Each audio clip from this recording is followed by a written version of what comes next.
Veja no ICL Notícias, segunda edição. Liberdade aos golpistas. Justiça da Itália acata recurso e rejeita a extradição de Carla Zambelli. Com a decisão, a ex-deputada deve deixar a cadeia. Divórcio antes do casamento? Relação de Ciro Nogueira e Flávio Bolsonaro estremece e presidente do PP evita defender 01. Nem Michele salva. Pesquisa Datafolha aponta vantagem de Lula e mostra mulher e filho de Bolsonaro com o mesmo desempenho. O ICL Notícias, segunda edição, está no ar.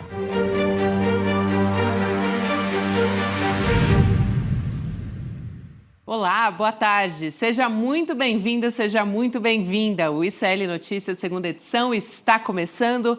Estamos ao vivo em todos os nossos canais. Sexta-feira, chegou, gente, dia 22 de maio de 2026. Quero dar aqui o meu boa tarde especial para o Rio Grande do Sul, para a Pop TV, que passa a integrar também a rede de retransmissão do ICL, com presença em Porto Alegre, região metropolitana e também na cidade de Bento Gonçalves. E vou dar boa tarde também para os meus parceiros aqui de bancada. Fábio Chape, boa tarde. Bom te receber, querido. Muito boa tarde, Gabi. Muito boa tarde, Chico. Estamos aí. Boa tarde a todos e a todas. Hoje é Pop TV? Pop TV. Opa! Comunicação regional, Chico, fazendo a diferença aqui, aproximando do debate bacana, nacional. Pop TV eu já conhecia, é maravilhosa. É isso, tá junto. Bravo povo do sul do Brasil. Bom demais. Chegando no jornalismo do ICL, se você também quiser chegar junto com a gente na retransmissão, escreve um e-mail lá pra gente, retransmissão@icl.com.br. Faça parte da nossa rede de parcerias. A gente está divulgando aqui todos os dias, né, Chico, os nossos parceiros. Vamos formar aquela maior rede do país. Já vamos chegar a 1000. Imagina? 1000 emissoras retransmitindo no país inteiro? Essa aí a gente dobra a meta depois. Opa! Bom, gente, sexta-feira, a gente está num clima um pouco mais ameno, mas a notícia que abre esse programa é completamente absurda e vem da Itália. A justiça italiana rejeitou a extradição da Carla Zambelli com base num recurso em que ela alegava sofrer perseguição política no Brasil. O pior é que, segundo a apuração do nosso Jamil Chad, com essa decisão, a Zambelli também já pode deixar a prisão. Esse processo em questão era sobre a invasão do sistema do Conselho Nacional de Justiça e a Zambelli também ainda precisa está aguardando o processo a respeito do porte ilegal de arma de fogo, que também pede a extradição dela. A defesa da ex-deputada Carla Zambelli recorre a uma decisão que foi favorável à extradição nesse segundo processo, né? Como eu disse, do porte ilegal de arma de fogo. Essas imagens que você está vendo aí. Que ela persegue o jornalista Luan Araújo. Perfeito, Chico. Aqui nas ruas do Jardim, aqui em São Paulo. Com a arma em mãos. Ali pronta para entrar no faroeste, né? Que ela estava preparada para a guerra. Então ela ainda pode ser extraditada nesse outro processo lá na Itália, né? Para voltar aqui para o Brasil. Só que, gente, mesmo se a decisão for essa, lá na Corte Suprema, né? Se a justiça italiana, então, mantém esse aval à extradição, nessa outra decisão, o veredito final ainda será do governo da Itália. Então, tem realmente muita água para rolar. Mas, a princípio, Carla Zambelli está solta. Olha, eu acho que não leram direito. Eu só vejo a possibilidade. Alguém errou ali na tradução, porque o processo é um absurdo. Ela entra no sistema de justiça do Brasil e ela emite uma ordem de prisão para um ministro do STF. Se isso não é grave, imagina eu na Itália, eu entro lá no sistema de justiça italiano e mando soltar um mafioso. É equivalente a isso, ou mando prender, mas eu invadi o que controla prisão, mandato de prisão e mandato de soltura, e emitir uma ordem. Chico, me chama muita atenção o lado geopolítico da coisa. Para quem acha que a extrema-direita mundial não está conectada, tá aí mais uma prova. Boa. Com certeza tem influência da Meloni nessa decisão. O peso de ter uma Carla Zambelli lá na Itália só se justifica a partir de uma união da extrema-direita, porque as imagens são explícitas. O trabalho que ela deu aqui no Brasil, os crimes que ela cometeu aqui no Brasil, estão claros e tão explícitos. A extrema-direita mundial está unida e essa é mais uma prova. Pô, bela sacada.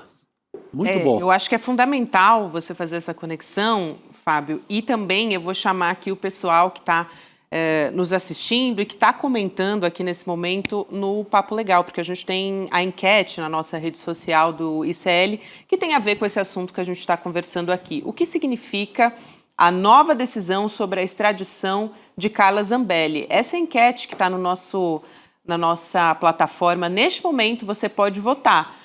Essa é uma vitória do bolsonarismo? É uma derrota da justiça brasileira ou uma premiação mundial a golpistas? Eu fico com a opção 3. É tudo junto. O que você disse. É tudo junto, mas a opção 3 é a que tem mais peso nesse momento. Total. No final do programa a gente traz o resultado da enquete. Está lá na nossa sala do N2, tem também uma sala aberta sobre a pesquisa Datafolha. Depois a gente vai analisar esse assunto também, você pode participar junto com a gente.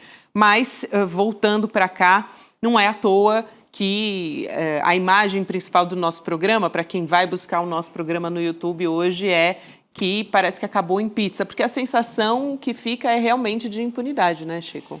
Mas eu acho que o Fábio mata a história. A leitura correta, eu acho que é essa.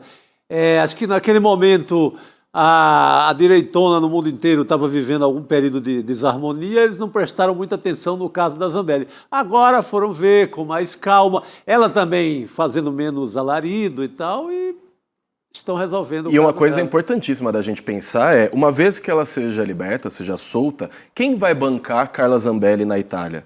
Esse é um ponto super interessante. Ela vai trabalhar por lá, ela vai viver o resto da vida dela na Itália.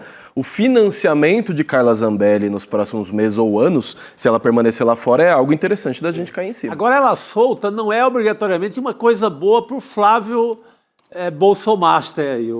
Não é uma boa coisa, porque ela é aquele personagem que sempre sai com uma frase desastrada, ela sempre lembra um pouquinho como foi o verão passado com o Flávio Bolsonaro. Então, desse ponto de vista, não é tão vantajoso para o Flávio Bolsonaro. É aquele famoso QI abaixo de 0. Eu acho que ela no Chilindró, para o Flávio era melhor, no certo sentido de... Ela pode ser uma peça que causa confusão. Definitivamente. Aliás, nesses últimos meses, né? Aliás, na verdade, desde o começo, quando começou essa fuga da Zambelli, e aí ela ficou na Itália, foi presa. Desde o começo, os parlamentares, né, que estão alinhados com a Giorgia Meloni, eles fizeram uma pressão muito grande para que ela influenciasse também nessa decisão sobre a Zambelli. Então, claro, parecia, pelo andar da carruagem, pelos rumos que estava tomando nas instâncias superiores, o que se dizia, ouvindo diversos especialistas, juristas, é que a Zambelli seria extraditada. O Alexandre de Moraes até estava dando conta já desse processo de extradição, Chico, deixando tudo pronto. Então, foi uma expectativa que não se concretizou, no fim das contas, quase que um balde de água fria. Eu acho que o Xandão está decepcionado com essa história. Ele contava muito com essa extradição. Eu até era a favor dela ficar presa lá, não solta. Não solta, Mas guardadinha lá na Itália... Você sempre defendeu isso, desde o começo. Aqui eu tenho sempre um certo medo daquele juiz bolsonarista que acaba numa liminar, quarta-feira à noite, tá todo mundo vendo Corinthians e Flamengo, ele vai lá e, opa, solta a mulher, entendeu? Então...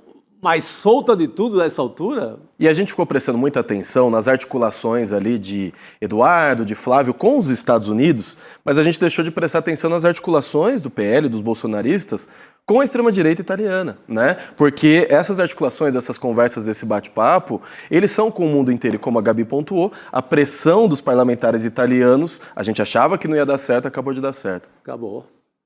Exatamente. Bom, aliás... quem, por outro lado, estava fazendo uma pressão e muito alinhado ao Itamaraty, às questões democráticas do Brasil, foi o deputado Ângelo Bonelli, que até deu entrevista aqui para o ICL. Acho que o Leandro Demori foi o primeiro a conversar com ele, fez uma uma entrevista e depois ele veio aqui no ICL também contar como é que tinha sido essa descoberta de que a Carla Zambelli estava escondida ali na Itália, né? Estava fugindo da justiça brasileira. Porque a primeira lá na descoberta Itália. nos Estados Unidos, ela fez questão de postar uma foto bem e o cara acertou com as coordenadas, né? O cara que trabalha com jogos de geografia. Agora a gente tem que pensar que a vida dela não foi fácil esse tempo todo. São o quê? 10 meses de cana? 10? Ela fez algumas denúncias, né, por meio da defesa dela. Ela já apanhou muito lá no cárcere italiano, o bicho já pegou por lá. Cadeia é ruim em qualquer lugar. Cadeia não é recomendado para ninguém. Cadeia é bicho ruim, seja aqui na Itália, no Egito, onde for, cadeia é ruim. Será que a gente vai ver uma bela peça, uma bela obra de arte aí chamada Memórias do Cárcere by Zambelli? Vai sair ela vai tentar monetizar, ganhar. A extrema-direita ganha dinheiro com tudo. Com a desgraça, com a felicidade, com roubalheira. A extrema-direita é feita para monetizar. O verbo deles é esse. Perfeito, Chico. Eu quero ainda trazer uma outra notícia aqui, gente. Vamos voltar a falar de Carla Zambelli também a qualquer momento, até porque saiu só a sentença, as justificativas da sentença ainda não, né, Chico? Para entender, por exemplo, por que a Zambelli vai aguardar sobre esse outro processo, que diz respeito ao porte ilegal de arma, fora da prisão. Que ainda tem essa resposta para sair. Mas a sentença é essa, nesse momento. Até uma apuração do Jamil Chad, que a gente trouxe aqui, mas a justificativa para isso, entender na plenitude de onde vem essa decisão, o que eles encontraram, né? Que dizem que encontraram erros processuais de outras instâncias no processo. Às vezes são erros técnicos também. Pode Inclusive ser. da tal da tradução juramentada. Comete um erro e eles levam muito a sério esse tipo de coisa e saltaram. Isso seria uma versão muito bondosa da minha parte, né? Que não haveria intervenção política alguma do governo italiano e que seria apenas um erro técnico. E as imagens desse segundo processo são muito claras, né? Ela correndo armada no meio da rua. Não tem como não inventar, é possível. Né? Esse não dá para inventar que... não, ela não correu armada. Foi uma miragem. Não dá. Até porque ela foi, Chico, culpada pelos próprios aliados dela nesse caso. Né? Teve muita gente que, para justificar ali a incompetência, de certa forma, do Bolsonaro, colocou a culpa nela. Bem lembrado, Gabi. O Bolsonaro atribui a perda de voto aqui em São Paulo por conta desse episódio. E aquele vídeo não é de inteligência artificial, é um vídeo de burrice natural. Total, completa. Exatamente. Gente, ainda seguimos aqui. Quero falar de uma outra notícia com vocês. A Operação Compliance Zero da Polícia Federal não abalou só a relação entre bolsonarismo e Centrão, uma apuração que a gente trouxe aqui essa semana do Kleber Lourenço, né? Mas ela também abriu uma fissura interna entre o senador Flávio Bolsonaro e o presidente nacional do PT, o senador Ciro Nogueira, que vinha trabalhando até para tentar ocupar um posto de vice na chapa presidencial da extrema-direita agora. Segundo fontes do PL, o Ciro ficou profundamente incomodado com a forma como o Flávio Bolsonaro reagiu à operação da Polícia Federal no âmbito dessas investigações do caso Vaza Flávio, para deixar aqui mais claro para todo mundo, né? Essa mudança de comportamento do Ciro Nogueira também começou a aparecer publicamente agora. Em entrevista à TV Clube, que é uma afiliada da Globo no Piauí, o Ciro Nogueira evitou fazer uma defesa política do Flávio Bolsonaro, comentando essas investigações. Vamos ver o que ele disse? Vamos colocar aqui na tela. Abre aspas. Eu não estou aqui para defender nem acusar o senador Flávio. Ele tem que ser investigado, como todos, como eu estou sendo. E se for inocente, que seja, lógico, reconhecida a sua inocência. Se for culpado, tem que pagar exemplarmente. Então não disse, né, aquela máxima dos parceiros, aliados políticos, né, de eu confio no fulano, ele tem uma história X, Y, uma biografia Z. O que é uma injustiça, nada disso. Mas ele está pagando na mesma moeda. O Flávio é muito covarde com o amigo na hora que o Ciro começa a entrar no inferno. É de família, né, Chico? É total. Eles abandonam, largam ali na beira da estrada. O Flávio, zero manifestação, nada de apoio, nada, mandou nenhuma cartinha, nada. Ao contrário do que fez convocaram, né? Veio até aqui em São Paulo, veio na casa dele cumprimentá-lo, segundo ele, acabar o namoro e tal. Com o Ciro Nogueira não teve nada disso, tratamento zero. Então, o Ciro Nogueira começa a dar o troco. E tem aquela a frase famosa, né, que é quando o barco está afundando, os ratos começam a pular fora. Porém, nesse caso, o Ciro Nogueira não é só o rato, ele também é o barco. Porque o Ciro foi toda a estrutura do governo Bolsonaro, como presidente do PP, ele permitiu o centrão ali dar a governabilidade que o Bolsonaro precisava. Então, nesse caso específico, a gente vai ver Ciro, a gente vai ver Rueda, a gente vai ver vários ratos pulando desse barco. Porém, alguns dos ratos também são o barco, porque eles permitiram o bolsonarismo ser o que foi. A importância do Ciro Nogueira no governo Bolsonaro é gigante.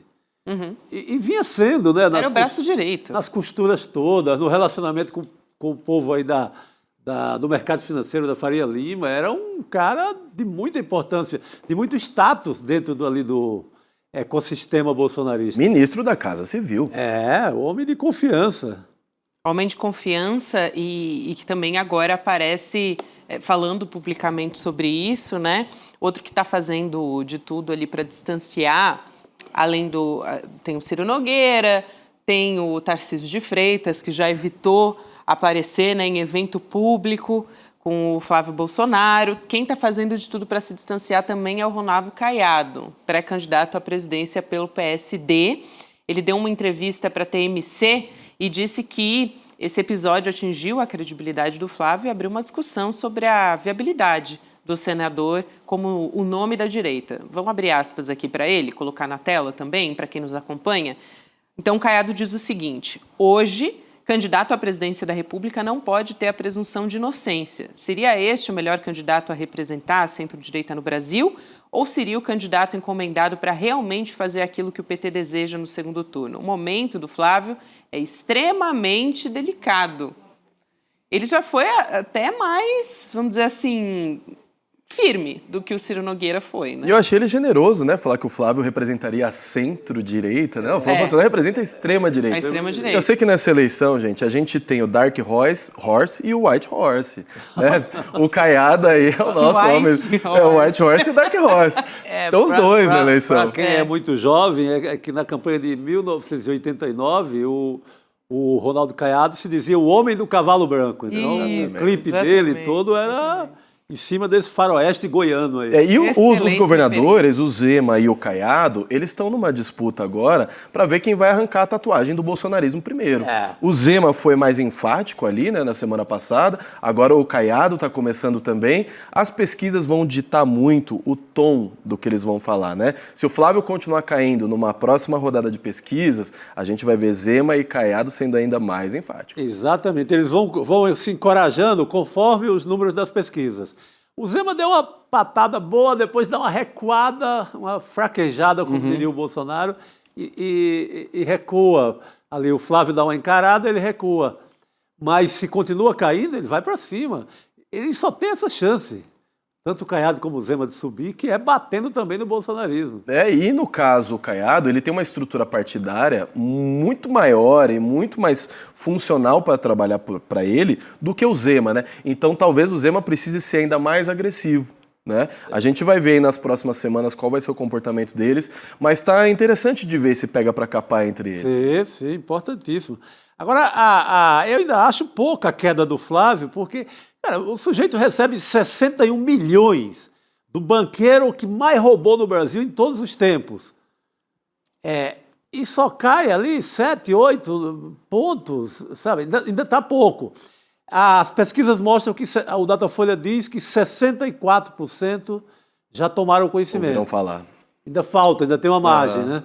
Vamos ver quando 90% tiver conhecimento da história, qual é realmente a erosão, o buraco que vai ficar na candidatura do Flávio. E ver uma movimentação também que eu acompanhei durante a semana, os votos que saíram do Flávio não necessariamente estão indo em peso para os outros candidatos, eles estão indo também para o não sei. Então, o eleitor da direita ali, ele fica perdido nesse momento, não tem um candidato nesse momento para ser do bolsonarismo, né? A gente sabe que estão sondando até Cleitinho, Michele, Tereza Cristina, Cleitinho do Republicanos, eles estão completamente perdidos e parece que o Flávio tem um prazo de 15 dias para conseguir ressuscitar. Derrubou o marqueteiro ontem, caiu, Isso. Vamos ver como eles vão se movimentar a partir de agora, né? Derrubou o marqueteiro e ele próprio está deixando os aliados bem chateados, né? Desinformados e chateados. Desinformados, exatamente, Fábio. Imagina só, né? Você ter ali uma negociação de mais de 100 milhões de reais com o banqueiro mais sujo do país. Isso é o que poderia haver de maior escândalo possível. Gente, é Daniel Vorcaro que a gente está falando. É o cara que fraudou as previdências estaduais e municipais. Ao pegar esse dinheiro, o Flávio Bolsonaro está pegando dinheiro de roubo de idoso. E lembremos, são 8 celulares do Vorcaro. O Flávio Bolsonaro, até 2 semanas atrás, em tese não estava no radar. Foi um nome novo. Então esses 8 celulares do Vorcaro, eles têm muitas surpresas para trazer para a gente ainda. A extrema-direita pode se danar muito no caso Bolsonaro. Veio muita coisa. Ainda tem muita coisa para rolar, gente. Acho que nem o Flávio Bolsonaro no começo, na primeira reportagem, ele já sentiu o baque, mas acho que ele não imaginava que o Intercept Brasil ainda ficaria soltando outras na sequência, e acho que vem mais por aí, porque os repórteres lá do Intercept, eles continuam nessa apuração, estão recebendo, inclusive, denúncias, então...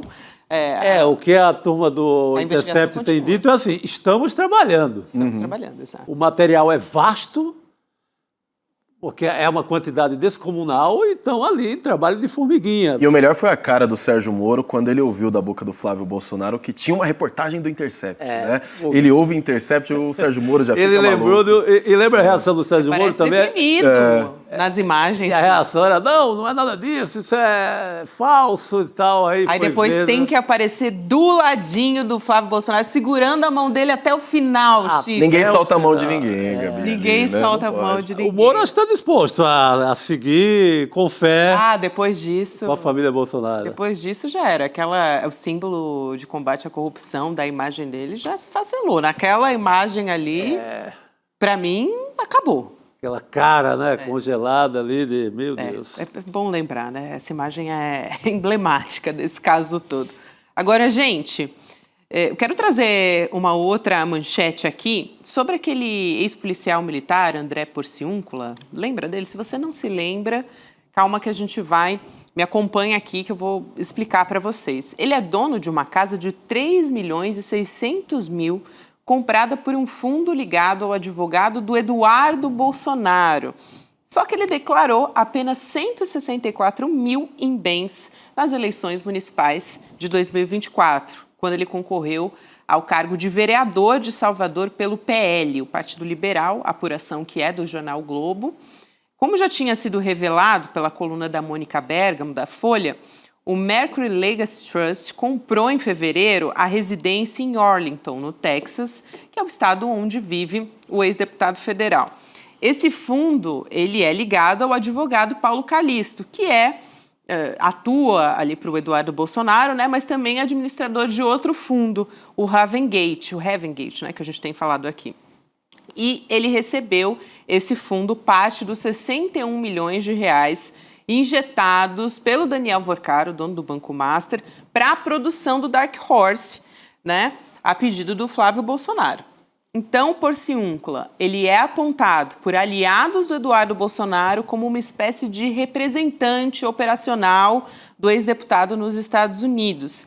Ele atuou, caso você não se lembre, no governo Bolsonaro, era o braço direito do Mário Frias, que era o secretário da Cultura, né? E é o idealizador desse filme sobre o ex-presidente também, o Dark Horse. A gente viu reportagens do Intercept Brasil sobre isso. Só para lembrar também, a Alice Maciel esteve com a gente aqui no N2 nessa semana, e o Porciúncula também foi aquele que recomendou o uso de mais de R$1 bilhão da Rouanet para projetos pró-armas. Então é bom a gente lembrar da biografia das pessoas, né? Exatamente.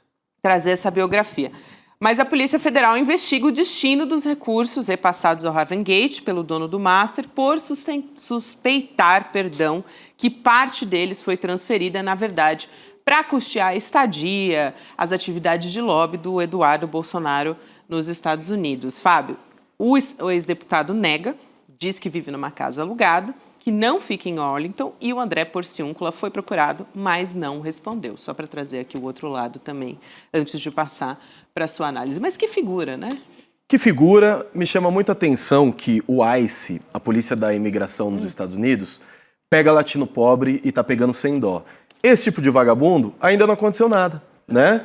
Então, o que a gente viu na ligação e com essas casas aparecendo, esse dinheiro aparecendo, qual foi a destinação dele, é que o malandro deu golpe no outro malandro, né?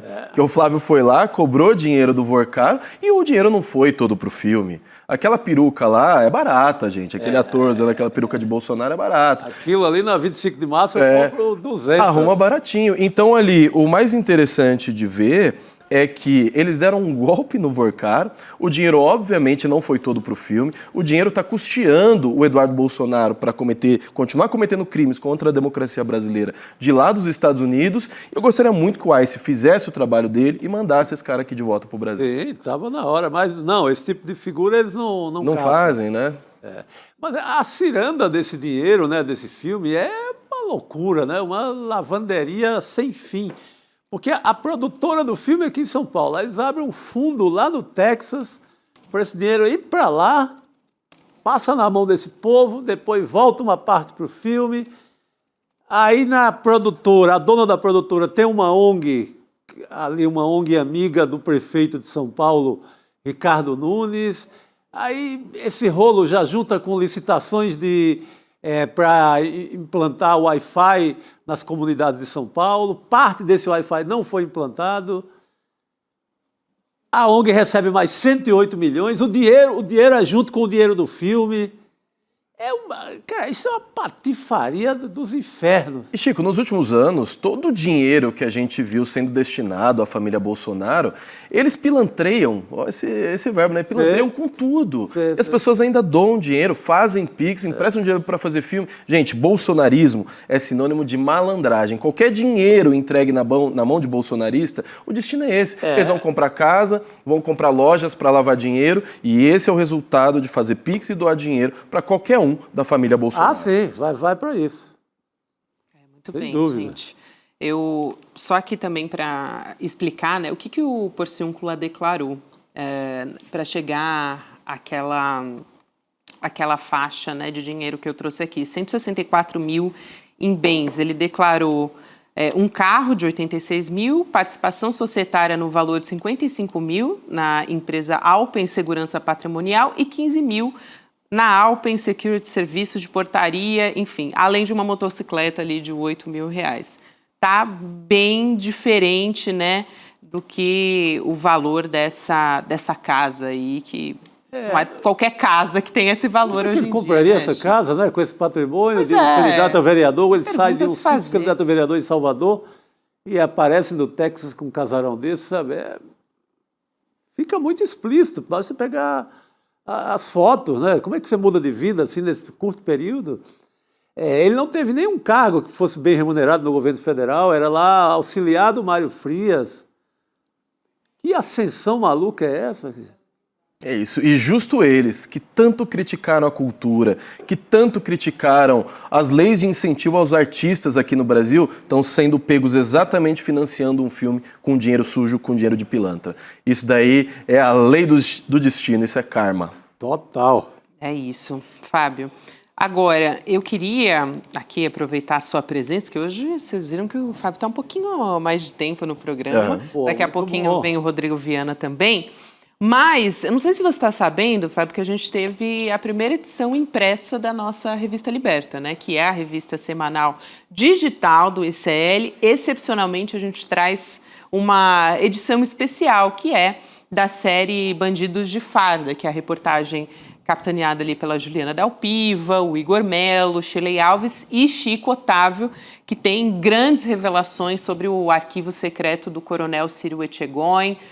Agora também foi reconhecida a Juliana, né, Chico, pela Comissão de Desaparecidos da Ditadura. Enfim, um trabalho exemplar, excelente. E a gente tem a primeira edição física dessa revista que reúne todas essas reportagens. Então você pode ter acesso a ela, tá em promoção especial de lançamento. Eu vou pegar aqui a revista mais uma vez. Boa, né? não, essa aí é para guardar. Olha né? que eu não conhecia ainda. Belíssima. Coisa maravilhosa. Ui, olha, quase caiu a revista. É para aqui. você ter ali guardado com carinho. É muito linda mesmo. E Porque assim, tem gente um que gosta de material... ver o documentário, tem gente que gosta de ver em outro formato, e tem gente que é da leitura ali. Então, essa Pois é, revista tem E é muito bom papel para aqui. desconectar um pouquinho do digital, né? Pega a revista em papel, senta no Ai, eu sofá, começa a ler, desliga um pouquinho essa coisinha aqui que é o celular, faz sempre bem, né? Sempre, Fábio, sempre. Que linda. Eu sou Ó, pessoal, tô pegando a revista aqui, o suspeita. material muito bom. Hein? É assim, de alta gramatura, me disseram esse Altíssima. papel, a diagramação tá impecável também.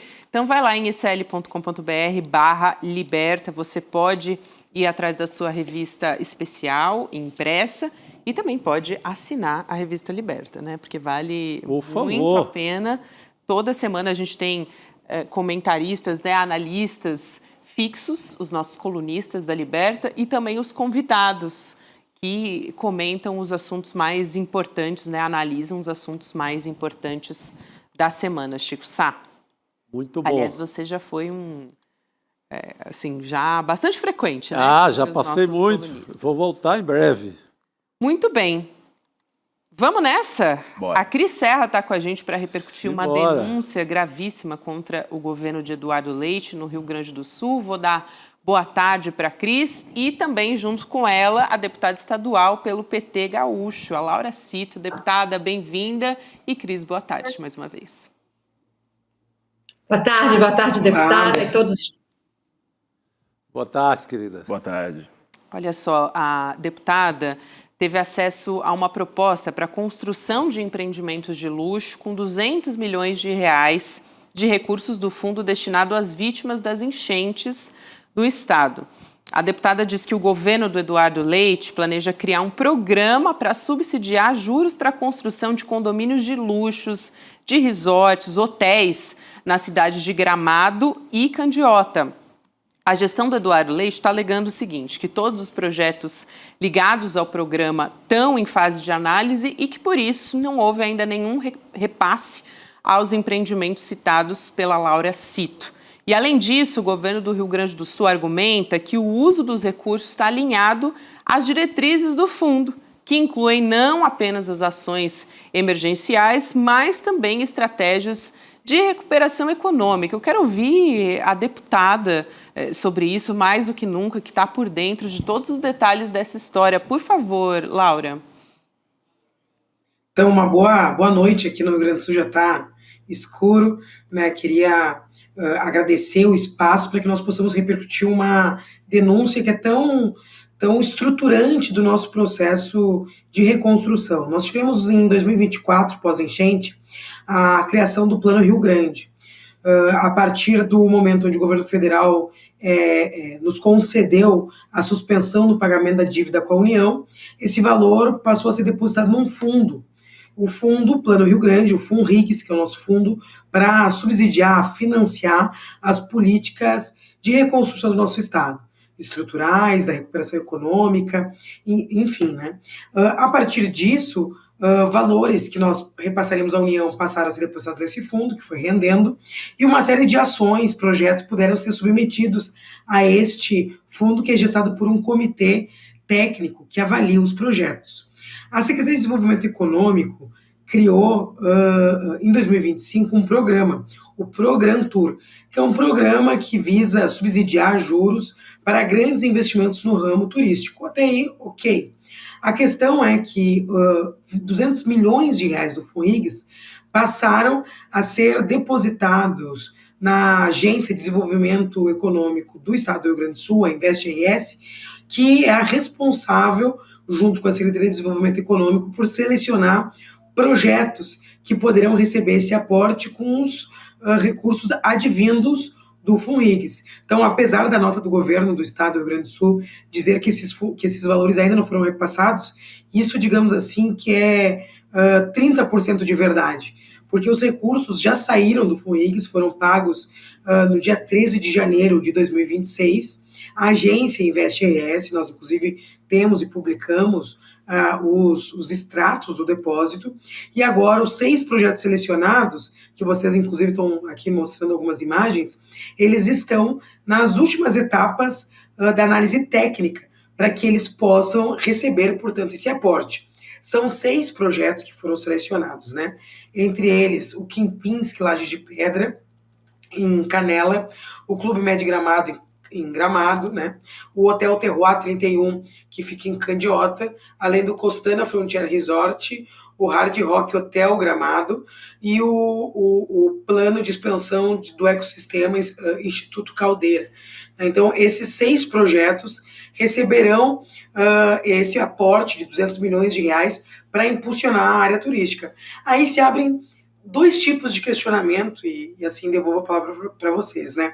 O primeiro, esses empreendimentos, mega empreendimentos, um deles tem pista de esqui, fábricas dentro privativas, hotéis privativos, uma das áreas, inclusive, é maior que o Parque Ibirapuera, em São Paulo. Então, são empreendimentos de altíssimo luxo. Tive, inclusive, durante as investigações desse tema, visitando um deles, e a pessoa que nos levou para conhecer usou uma frase, eu disse, isso aqui é relacionado à elite. Ela me olhou e disse, isso aqui é relacionado à elite da elite. E eu marquei muito essa frase porque, para mim, ela caracteriza o que são esses projetos. Então, para mim e para a população gaúcha, fica nítido. Bom, é adequado utilizar recursos da reconstrução para financiar megaprojetos? Será? O artigo 1 do decreto que criou o FUNRIGS diz que esses recursos serão aplicados, para recuperação, para ações necessárias de enfrentamento às consequências sociais, econômicas e ambientais decorrentes dos eventos climáticos ocorridos em 2023 e 2024, que foram as nossas enchentes, né? E nenhum desses empreendimentos estão localizados em regiões, em cidades, em espaços que foram atingidos. Tampouco os seus investidores são pessoas que foram atingidas pelas enchentes, enquanto nós temos milhares de demandas da reconstrução ainda postas no Estado. Cris, por favor. Estou aqui estarrecida, né? Bom, deputada, de fato a denúncia é importantíssima. Eu queria concordar exatamente, esse é o ponto, isso que a deputada acabou de falar. Depois daquela tragédia, com as pessoas ainda hoje com dificuldade de retomar as suas vidas, né, tem saído muitas reportagens por causa dos 2 anos da tragédia, mostrando que tem pessoas que, por conta própria, tentam reconstruir a sua casa, ainda estão no aluguel social, ou ainda moram de favor, né, não conseguiram recuperar uma moradia decente.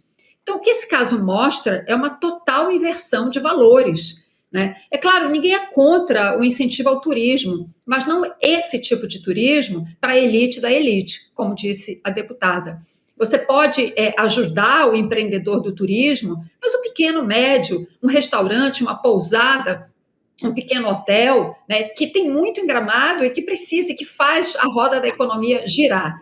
Agora, de fato, assim, a questão central para mim enquanto tiver algum morador, um único morador, uma única família que não tenha conseguido recuperar a sua moradia decente depois das enchentes, não pode ter dinheiro para esse tipo de empreendimento, né? É uma inversão de valores. O dinheiro público é para ajudar os mais vulneráveis, quem realmente foi atingido por aquela tragédia, que não é apenas uma tragédia climática, ambiental, é uma tragédia também que mostra que o poder público não fez a sua parte em prevenção. Desculpem se eu me estendi no comentário, né, mas é para a gente, de fato, situar aqui o contexto, né, do que a gente está falando. E aí eu queria perguntar, deputada, claro que você, me permita chamar de você, que você é muito jovem, você, claro, que percorre o Estado e que conhece muito bem a situação das pessoas atingidas, né? Queria que você trouxesse para a gente um pouco, então, para contrastar, né, com esse tipo de investimento que o governo estadual quer ajudar, né, o que você tem visto ainda de pessoas ainda sem conseguir ter recuperado totalmente a sua vida depois das enchentes. Cris, primeiro, muito pertinente tua colocação, né? Eu, inclusive, posso falar porque sou uma pessoa atingida pela enchente. Eu moro no bairro da periferia de Porto Alegre, bairro Sarandi, é o maior bairro da cidade, o bairro mais atingido, porque é na entrada da cidade.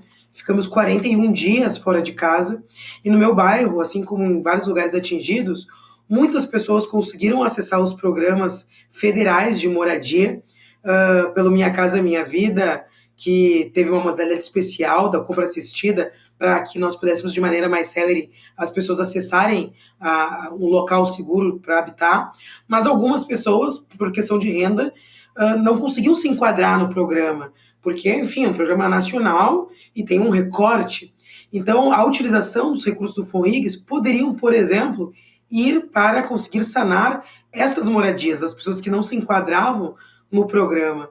Então, nós temos diversas pessoas no meu bairro e em várias cidades do estado que ainda não têm onde morar depois de 2 anos da enchente. Nós ainda temos um conjunto de obras de proteção que não foram nem iniciadas, algumas delas, que são de responsabilidade do Estado, porque os recursos federais já foram depositados tanto no FONRIGS quanto no FERICE, que é um outro fundo para essas obras de maior infraestrutura. Todos nós assustados, porque se avizinha um El Niño muito forte, que todo mundo tem noticiado, especialistas, né? E nós ainda estamos desprotegidos. Mas há uma lógica na gestão estadual que se repete neste caso do Programa Tour, em relação ao turismo.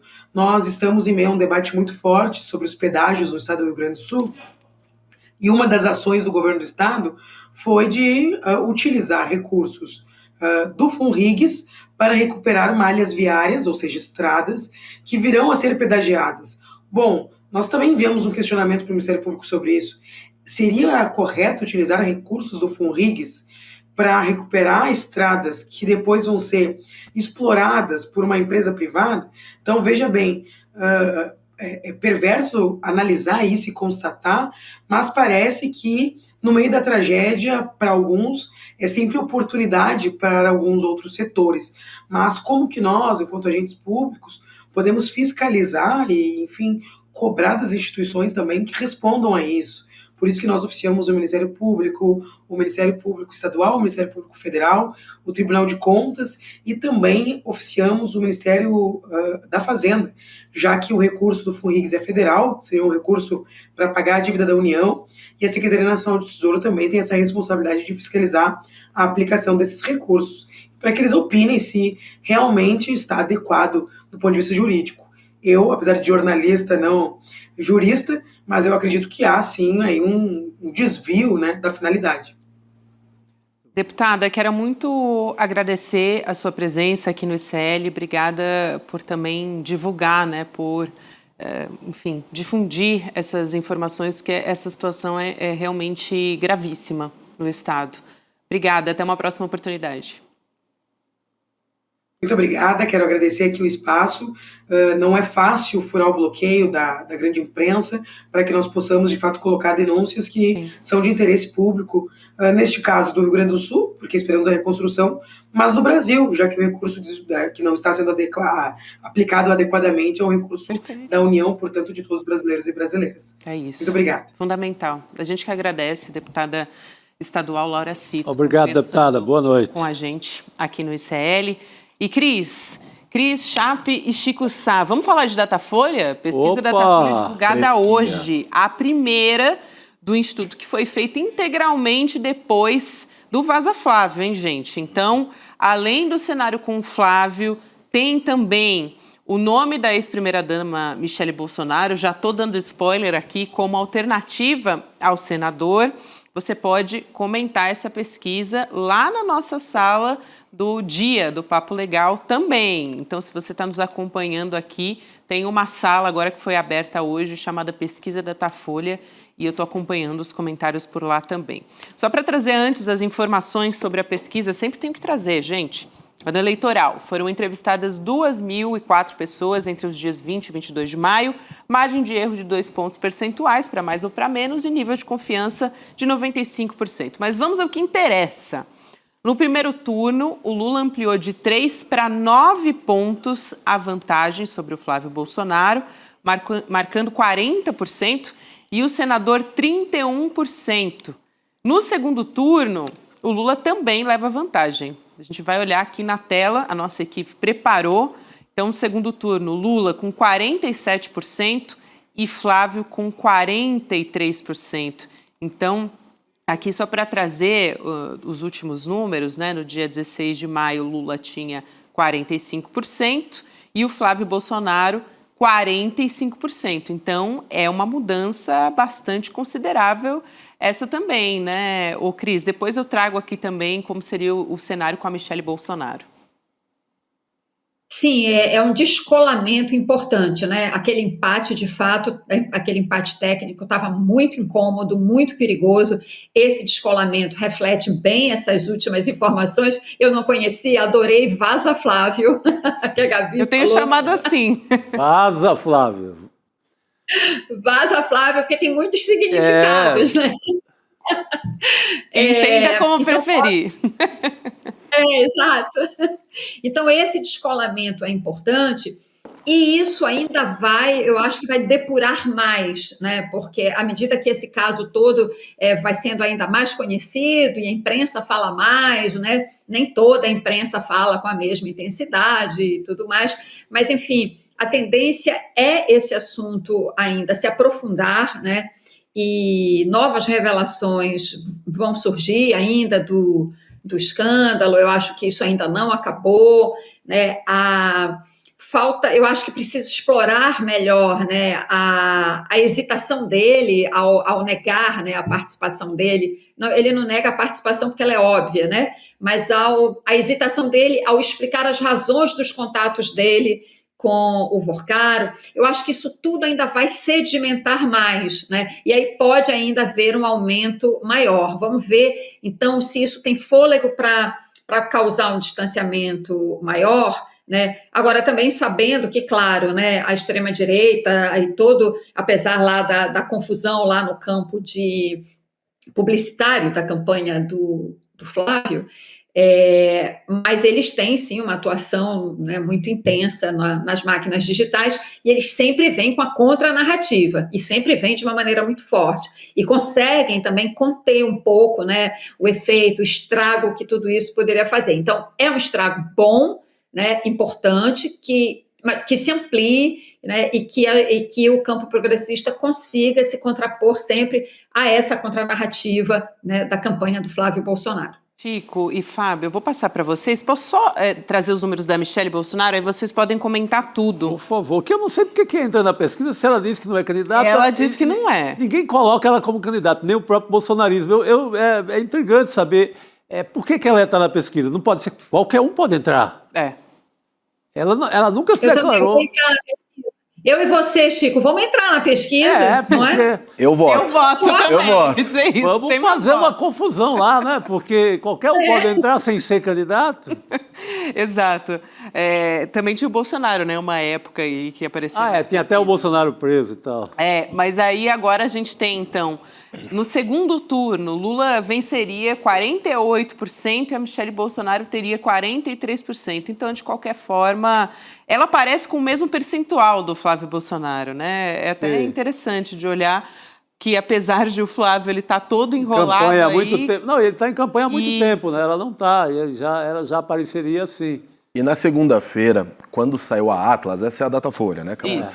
Quando saiu a Atlas na segunda-feira, o pessoal do Flávio queria impugnar a pesquisa. Isso. Eles começaram a bater na Atlas porque a Atlas teria apresentado o áudio, né, no final da pesquisa. Eles vão ter que impugnar todas a partir de agora, né? Porque a distância em todas as pesquisas estão confirmando o que a gente viu na Atlas segunda-feira. Exatamente, Chico. Então, o que a gente está vendo, na verdade, é uma repercussão do que pode acontecer. A minha expectativa é se isso ainda vai piorar conforme se difundir cada vez mais. Tem um potencial, 36% das pessoas não viram nada, não sabem nem o que aconteceu. Sim. 64% souberam de alguma forma. E tem aquele dado, né, dos que atrelam já o Flávio Bolsonaro, que a gente viu na Atlas, né? Exato. Assim, falta conhecimento ainda desse vídeo, porque de uma forma ou de outra, 64% souberam, a maioria. Mas tem um vasto campo aí de 36 para saberem, tomarem conhecimento, e os próprios 64% terem um entendimento maior, porque só é muito naquela de, ouvi falar, sim, eu vi.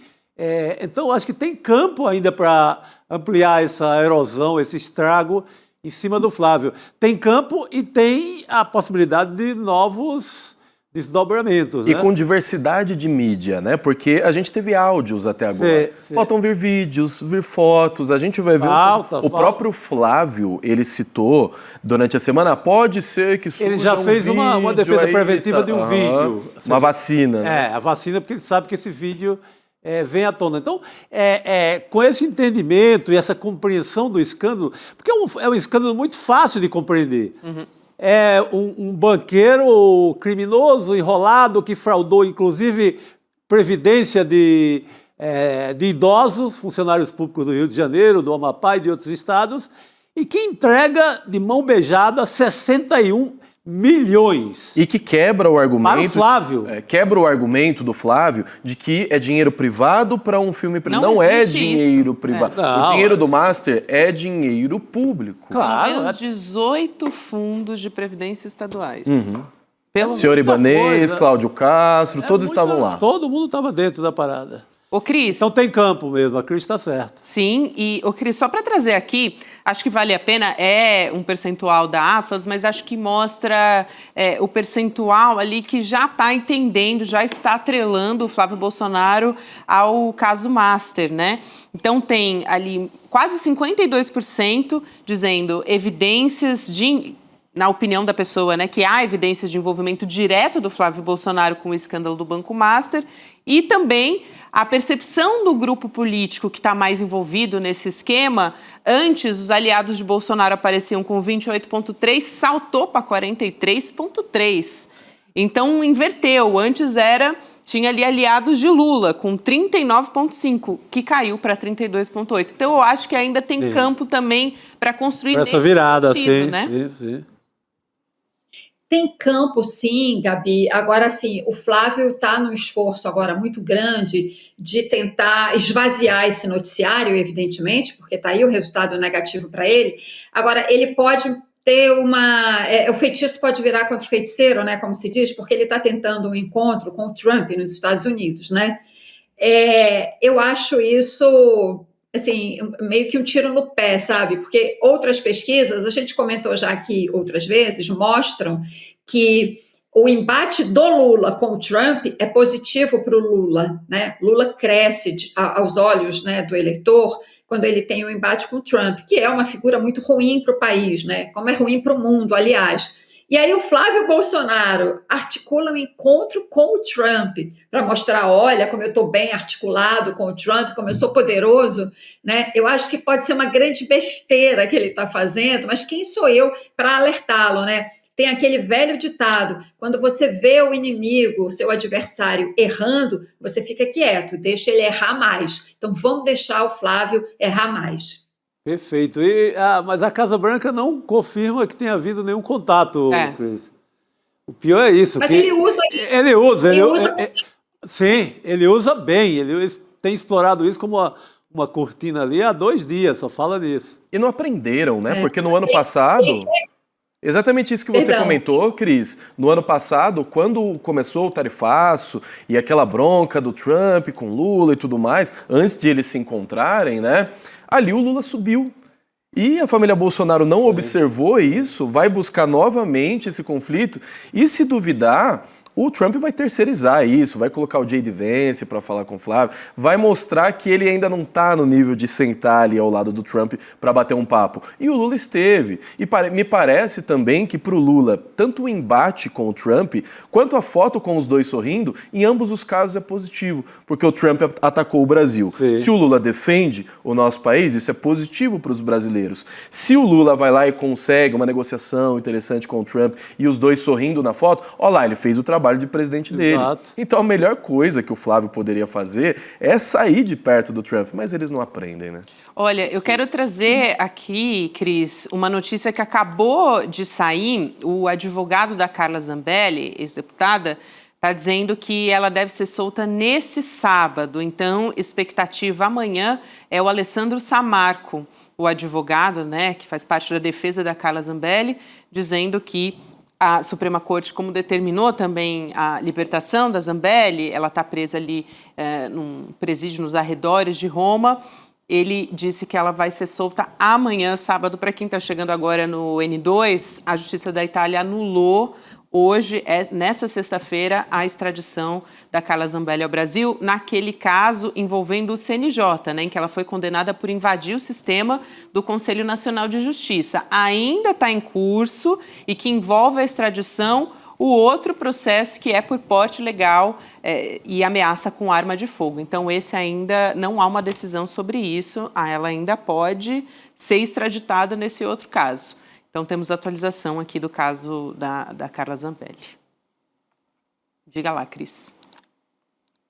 Essa notícia aí, a primeira, né, relacionada ao caso do hackeamento do sistema do CNJ, isso, enfim, é decepcionante, né? Sim. Porque é um caso que a justiça brasileira julgou devidamente, com provas, testemunhos, etc, etc. Mas, enfim, ela conseguiu, vai ser solta, enfim, a gente aguarda, né, tudo ser feito de acordo com o devido processo legal, seja aqui no Brasil, seja lá. Mas eu volto a dizer, é decepcionante porque o processo aqui no Brasil foi sim muito bem conduzido, tem provas, etc.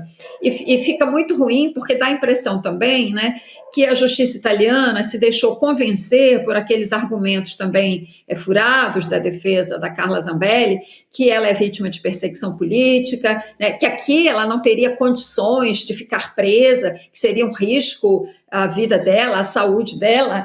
Desculpa, gente, meu cachorro aqui quase derruba aqui a iluminação, perdão. Então, CL Pet. Enfim.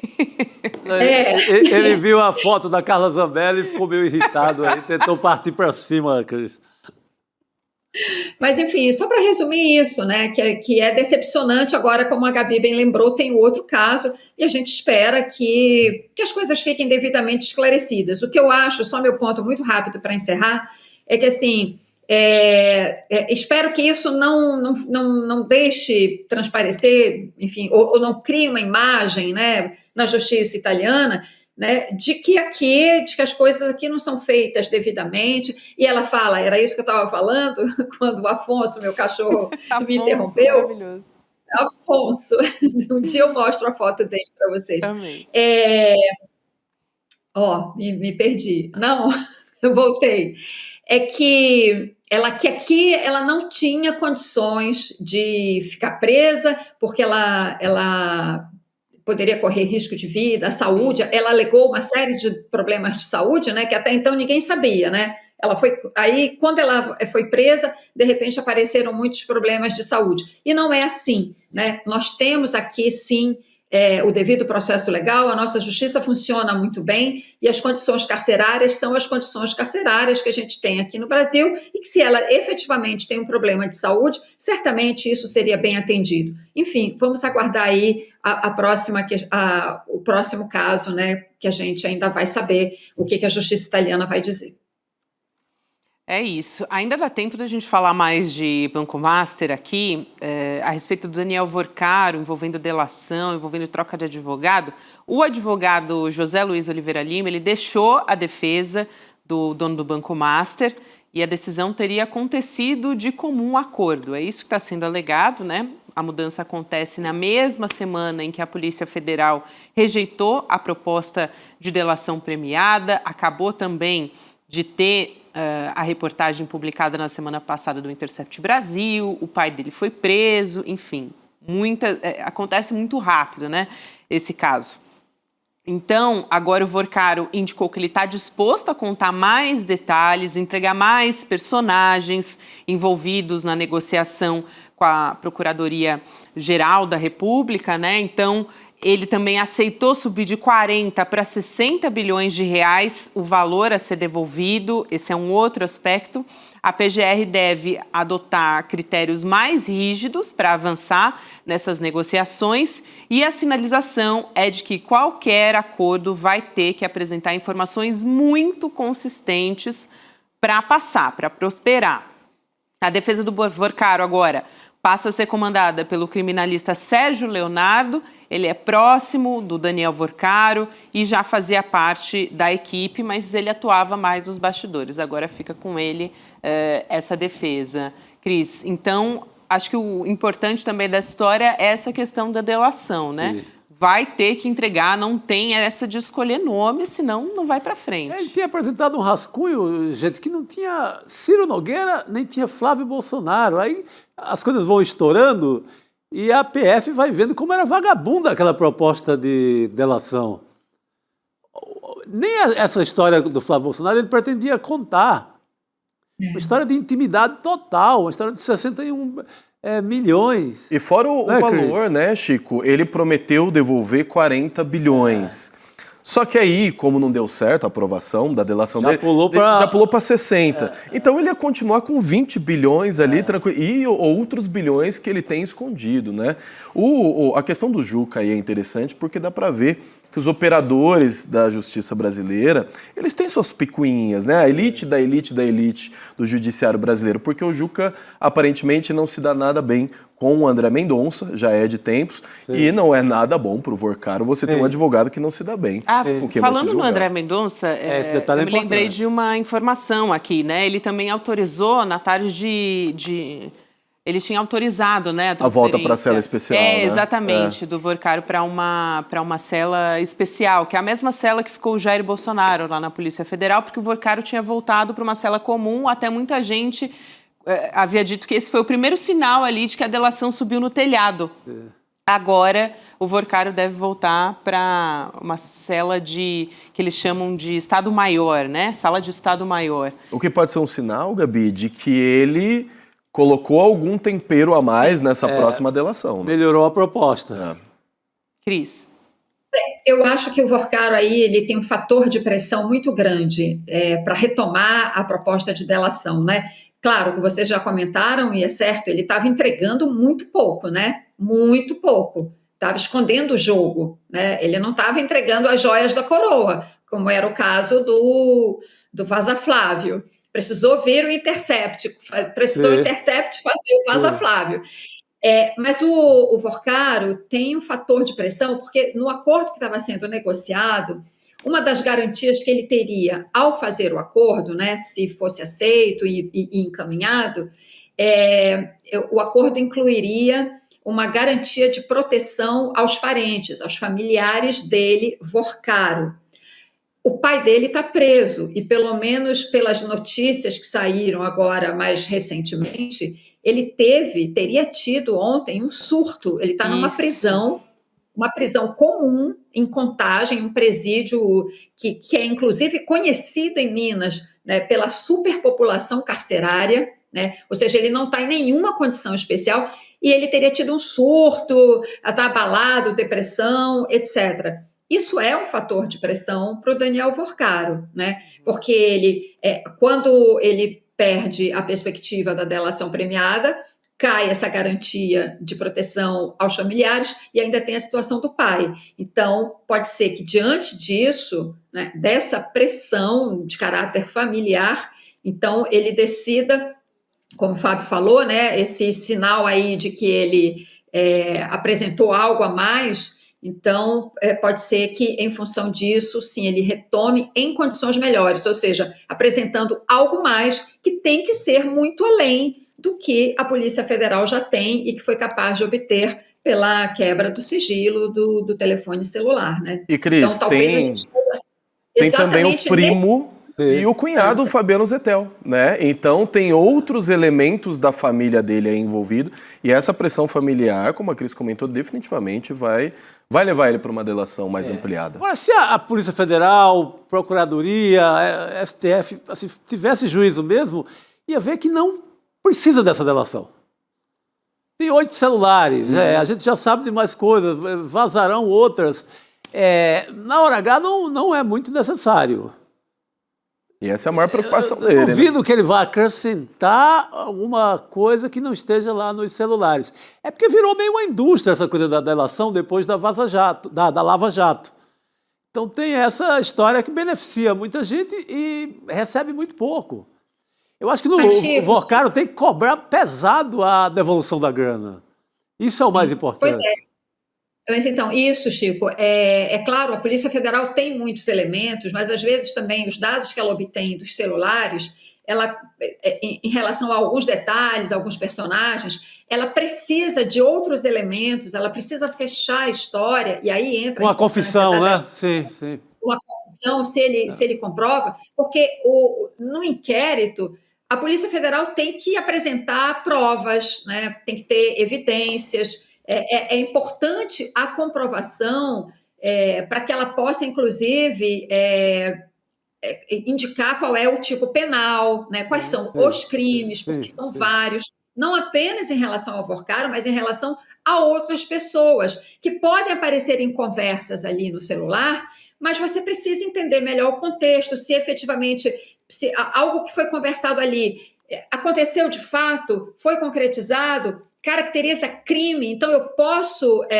apresentar no inquérito, indiciar essa pessoa pela prática de determinado crime. Então, a delação é importante nesse sentido, ela complementa. Agora, claro, também pode acrescentar coisas que não estão ali nos telefones. O tamanho dessa teia criminosa do Daniel Vorcário é tão grande, é tão tentacular, né? Tem tantas ramificações que eu considero a delação um componente importante. E esse outro que você falou, Chico, o acordo de delação inclui a devolução. Esse cara precisa devolver dinheiro, gente. Sim. É possível, né? Então, por isso que eu acho que a delação ela tem um papel aí, sim. Fundamental. Cris, bom demais ter você aqui com a gente nessa sexta-feira. Bom final de semana, minha querida, para você e para o Afonso. Um beijo. Cuida do Afonso aí. Adoramos. Tá bom. Participação especial. Obrigada, Cris. Até mais. Falando em participação especial, quero chamar aqui um convidado muito especial, o professor Castro Rocha. Opa! O momento mais aguardado da nossa sexta-feira, segundo a nossa audiência aqui, né, que votou outro dia na nossa enquete. Professor, boa noite, bem-vindo. Boa noite, Gabi, boa noite, Chico. É Fábio, não é, Fábio? Fábio. Acertei? Boa noite, Fábio. Prazerzaço, professor. Prazer. Professor, vamos lá falar desse climão que as mentiras do Flávio Bolsonaro deixaram dentro do PL, com os aliados dele, né, do bolsonarismo.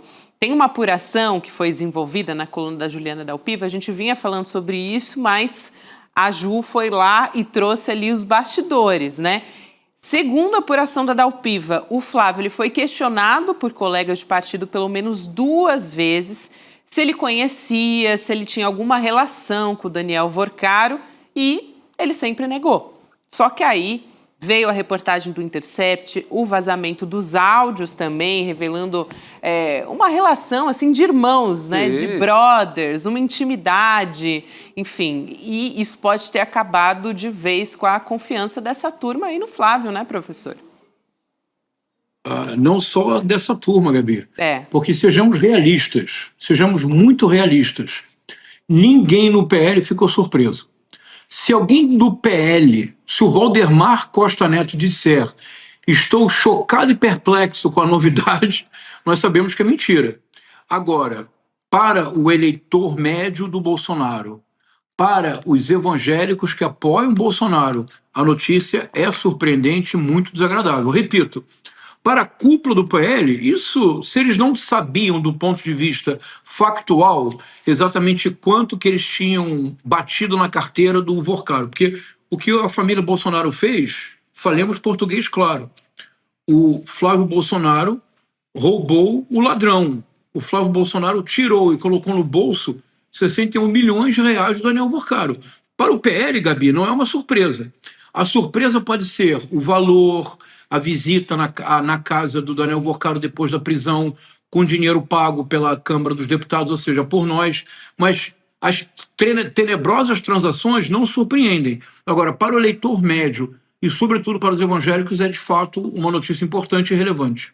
E, professor, você comentou, né, sobre essa preocupação da campanha de não perder eleitores à direita, porque a gente tem falado muito, né, aquele eleitor indeciso, esse tá migrando, pelo menos nessas pesquisas de agora, eles estão super preocupados de perder o eleitor de extrema direita também, né? Porque... E, Fábio, tem uma questão importante. Desculpe, Chico, pode falar. Por favor, já vai no jogo aí, professor. Tá. Isso ajuda a esclarecer, talvez, um comportamento do Romeu Zema que chamou atenção. Porque no início da campanha, o Romeu Zema mostrou-se excessivamente à direita, à extrema-direita mesmo. E muitos de nós chegamos a pensar que poderia ser uma espécie de arranjo. O Romeu Zema assumiria o papel do radical, o que daria ao Flávio Bolsonaro uma condição de moderado. A mídia corporativa, inclusive, durante um tempo, ensaiou chamá-lo de apenas Flávio. E, Fábio, eu propus aqui para o Chico e para a Gabriela, assim como teve um rei dos francos chamado Pepino o Breve, que nós chamemos o Flávio Bolsonaro de Flávio o Breve, nesta campanha. E dessa forma, o Romeu Zema faria uma espécie de contraponto. Mas, com a fragilidade da candidatura do Flávio Bolsonaro, não é impossível que o Flávio Bolsonaro perca votos na extrema-direita para Caiado, pela questão da segurança pública, e para o Romeu Zema, que já se declarou como uma espécie de Mr. M da privatização. Ele vai privatizar, segundo ele, rigorosamente tudo. Isso de um lado. Agora, de outro lado, uma coisa muito importante, que há esse conjunto de mentiras do Flávio Bolsonaro, uma atrás da outra. Gabi, nós também não temos o direito de nos surpreender, porque nós acompanhamos durante 7 mandatos como deputado federal o Jair Messias Bolsonaro usar o mesmo método. Uma mentira atrás da outra, e ele chegou ao Palácio do Planalto. A questão central é que nessa uma mentira atrás da outra, eu não acho que ele vai perder, Chico e Fábio, ele não perde voto entre os bolsonaristas radicais. Não. Entre os bolsonaristas radicais, existe uma palavra que tudo explica, que é IUPT. Mas o Flávio Bolsonaro roubou 61 milhões de reais. Resposta, Gabi, de um bolsonarista radical. E o PT? E começam a aparecer números estratosféricos. No Petrolão foram trilhões de reais. Sempre tem esse delírio. O problema real para o Flávio Bolsonaro é que de 30% a 35% do eleitorado, dificilmente ele cai além disso. Porque são aqueles bolsonaristas radicais que votarão no mínimo 30% em qualquer circunstância. Mas se o Flávio não obtiver 1% sequer do eleitorado moderado, do eleitorado que é indeciso, que ainda não decidiu o seu voto, ele não tem chance nenhuma. Se isso acontecer, as perspectivas do presidente Lula melhoram substancialmente para, talvez, pensar no primeiro turno. Vitória no primeiro turno. Eles devem estar contando muito com a Copa do Mundo para que as pessoas esqueçam, né, o que aconteceu, os vazamentos, os áudios. A gente precisa contar muito com o tipo de mídia que a gente acredita que é de continuar fazendo essas investigações, continuar esses vazamentos, porque a Copa do Mundo está aí. Para algumas pessoas começarem a esquecer, basta o Brasil ter uma boa performance ali, né? Sim, não, aí eles contam com esse anestésico aí da Copa. Mas eu acho que hoje a rede social, a marcação é muito mais em cima, não é? É diferente naquele período que você tinha as grandes mídias, as grandes TVs, com 100% com Copa, e não tinha nada no paralelo.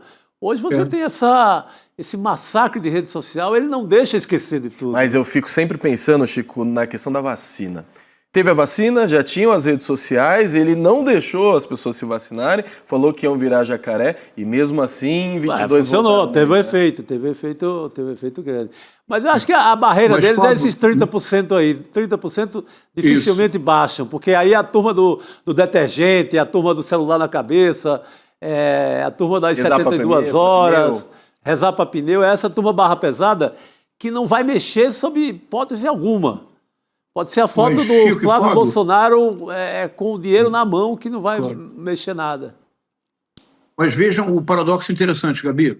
Se por acaso, de fato, o Flávio Bolsonaro contar com 30% assegurados, independentemente das condições de temperatura e pressão, não vamos contar para ninguém, pessoal, só entre nós 4 aqui.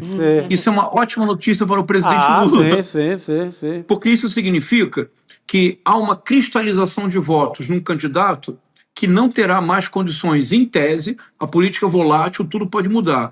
Hoje, dificilmente o Flávio Bolsonaro consegue 2% entre os indecisos, devido a este escândalo. E se por acaso, de fato, ele cristalizar 30%, não nele, Flávio Bolsonaro, mas no nome Bolsonaro, mais uma vez isso torna a disputa presidencial muito mais favorável para a reeleição do presidente Lula. A questão central hoje, real, a questão verdadeira, é que para o Palácio do Planalto, para o projeto da reeleição do presidente Lula, e de novo, só entre nós aqui, Gabi, é muito importante que o Flávio Bolsonaro não desista da candidatura. É muito sim. importante que ele leve a sua candidatura até o final. Importantíssimo. Gente, eu estava aqui, enquanto vocês estavam, né, trazendo as suas análises, estava olhando, a Carla Zambelli acabou de divulgar um vídeo. Ela foi solta. Lembra que eu comentei agora há pouco que um advogado deu uma Acabei de ver também. entrevista lá no G1, né, na Globo, dizendo que ia ser amanhã, sábado. Ela já está solta. Inclusive, Isso. aqui a gente já tem uma publicação em que ela está falando aqui, o irmão dela, Bruno Zambelli, né, que está aqui se pronunciando nas redes sociais, não consigo conter emoção nesse momento, tal. Enfim, e dizendo que a família dele nunca deixou de acreditar. Diga, professor. Eu justamente antes de entrar, entrei até na Rai Uno para ver nos jornais italianos. Ao que parece, a confirmar-se, foram 6 juízes numa audiência fechada. O advogado de defesa da Carla Zambelli não estava otimista. A própria Carla Zambelli imaginou que seria extraditada. Ao que parece, o argumento que realmente pesou para o tribunal italiano, e veja que coisa para o Brasil, é que o advogado expôs da maneira mais gráfica possível as condições do que seria estar na prisão na Colmeia, em Brasília. E ao que parece, o que levou os juízes italianos a não aprovarem a extradição foram as condições indignas, abaixo da condição mínima da dignidade humana dos presídios brasileiros. É terrível, não é, Gabi? Pois é, e agora ele publicou, o irmão da Zambelli, nas redes sociais, ele que também é político, né? Mas ele é deputado estadual na Assembleia Legislativa de São Paulo, né? Mas também está publicado já nas próprias redes sociais da Carla Zambelli. Ela é salva por uma coisa que ela não defende, né? Que ela defende piores condições de cárcere, ela defende zero direitos humanos, então ela é salva pela contradição dela mesma. Mas o que bolsonarista pediu de direitos humanos nos últimos tempos não é eles brincadeira. Eles estão mudando. E eu fiquei reflexivo se a Carla Zambelli gravando esse vídeo assim que ela sai da prisão, não é novamente a Carla Zambelli com uma arma na mão e apontada para ela mesma. Sim, porque a capacidade dela de fazer um vídeo que jogue contra ela é muito grande. Ela vai aprontar. Até você lembrou aqui que se descobriu o paradeiro da Carla Zambelli quando ela faz uma gravação nos Estados Unidos, claro. E uma pessoa nas redes sociais, né, alguém genial, conseguiu cruzar os dados ali com o mapeamento de onde ela estava para dizer exatamente onde estava a Carla Zambelli. Se eu sou um repórter, eu nem ia querer saber da condição dela. Eu já perguntaria sobre o caso do Flávio. Excelente. Já era o primeiro teste.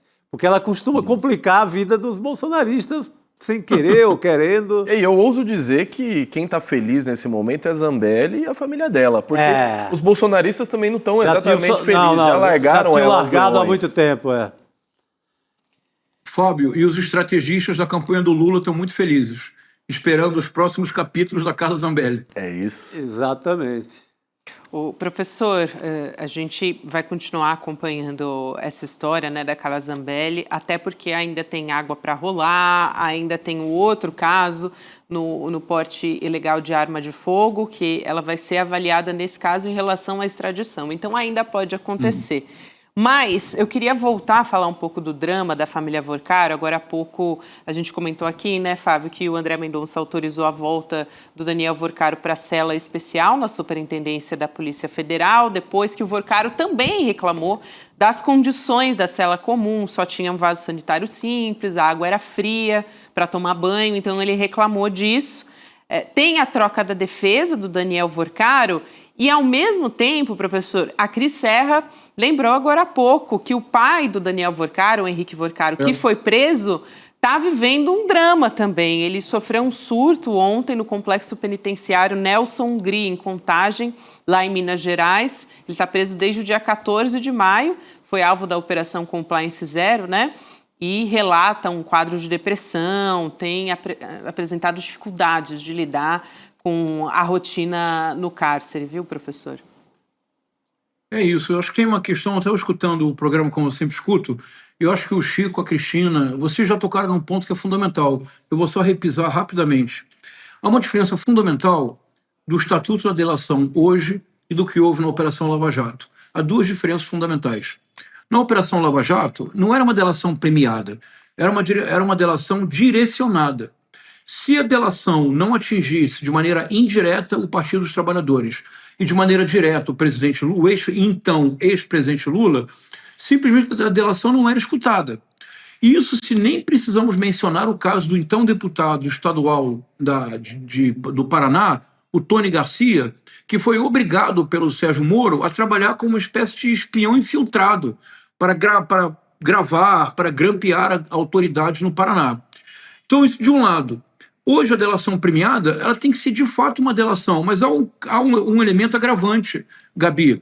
Quando houve a delação premiada, cujo estatuto foi regulamentado pela presidente Dilma Rousseff, como resposta às manifestações de junho de 2013, quando houve as delações premiadas, que tinham todos esses direcionamentos, não havia, como hoje em dia, a difusão tão grande dos celulares no nosso cotidiano. Hoje, qualquer um de nós, Gabi, o Fábio, você, o Chico, eu, a nossa audiência, se uma Palantir da vida, essa empresa de segurança do Peter Thiel, se eles quiserem, Gabi, eles vão saber exatamente tudo que nós fizemos nos últimos 90 dias. Eles vão saber com quem falamos, que mensagem enviamos, que site procuramos.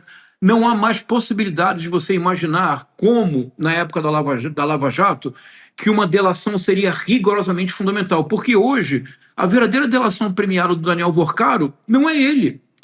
São os 8 celulares dele que foram apreendidos.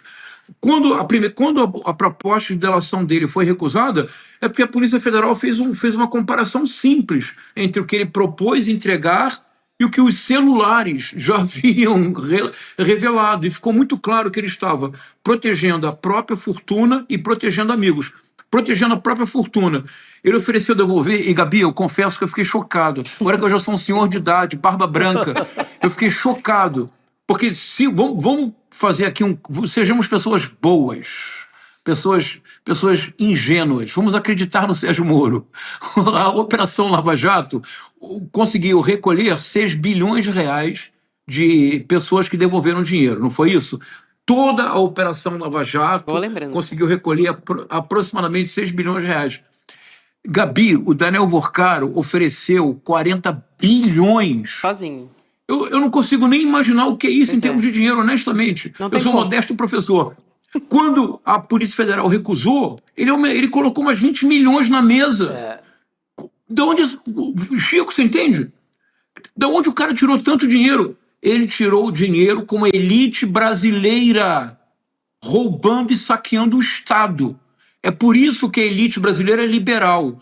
Eles são o que eu chamo de liberais do bolso alheio. Eles são liberais com o nosso bolso. Para nós não tem salário, não tem aumento, não tem programa social, não tem universidade. Para eles, são 60 bilhões de reais roubados. O prejuízo é sempre socializado, né, professor? É isso. Professor, a gente tem que ir para o momento literário, vamos? Senão não vai dar tempo. Vamos correr, então. Hoje o professor, atenção, hein, gente? O professor vai relacionar o caso do Vorcaro com o triste fim de Policarpo Quaresma. Então vou ler o trecho aqui muito rapidamente, já te passo a palavra e corremos. Atravessavam o portão da velha quinta de Pedro I. O luar continuava lindo, plástico e opalescente.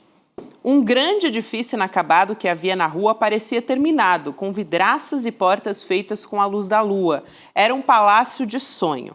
Floriano já ouvia Quaresma muito aborrecido. O bonde chegou. Ele se despediu do major, dizendo com aquela sua placidez de voz: "Você, Quaresma, é um visionário." Vai lá, professor. Obrigado, Gabi. Vamos lá. No triste é o contexto dessa cena.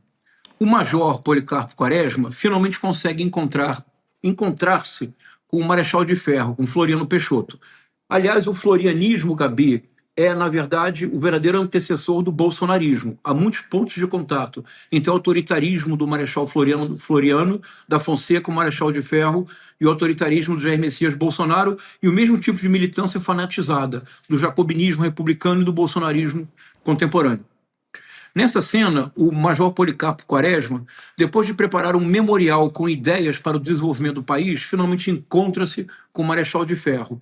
É um símbolo, é uma metáfora. E essa passagem que você leu eu considero uma das mais bonitas da literatura brasileira. Esse palácio de sonho, esse prédio inacabado, cuja arquitetura final é determinada pela luz da lua, num prédio sempre inconcluso.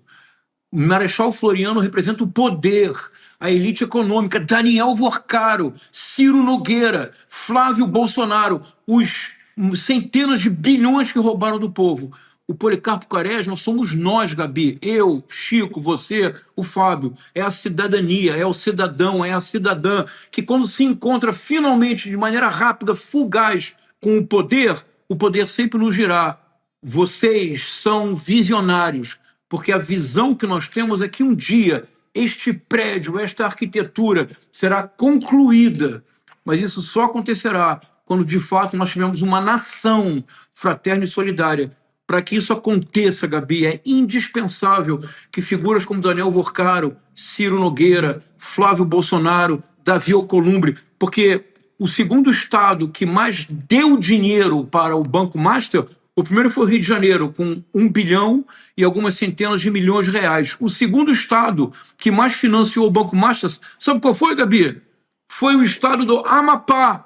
A Associação dos Funcionários Públicos do Amapá investiu 400 milhões nas letras do Banco Master, embora a Caixa Econômica Federal tenha dito não, isso é um absurdo. E por que o fez?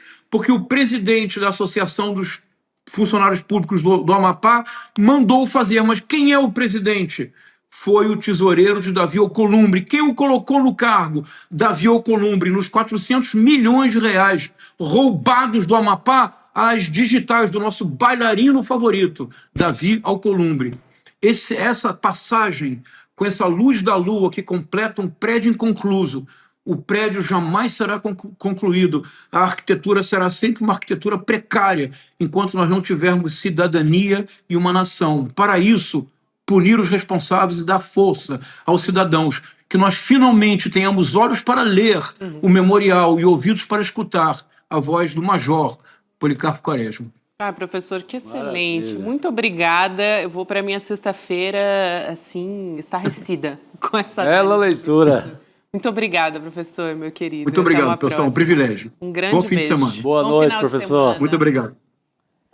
Vamos trazer o resultado da nossa enquete também, que tem a ver, claro, com o caso Master, hoje que temos. Vamos lá, gente, colocar aqui na tela para todos acompanharem o resultado.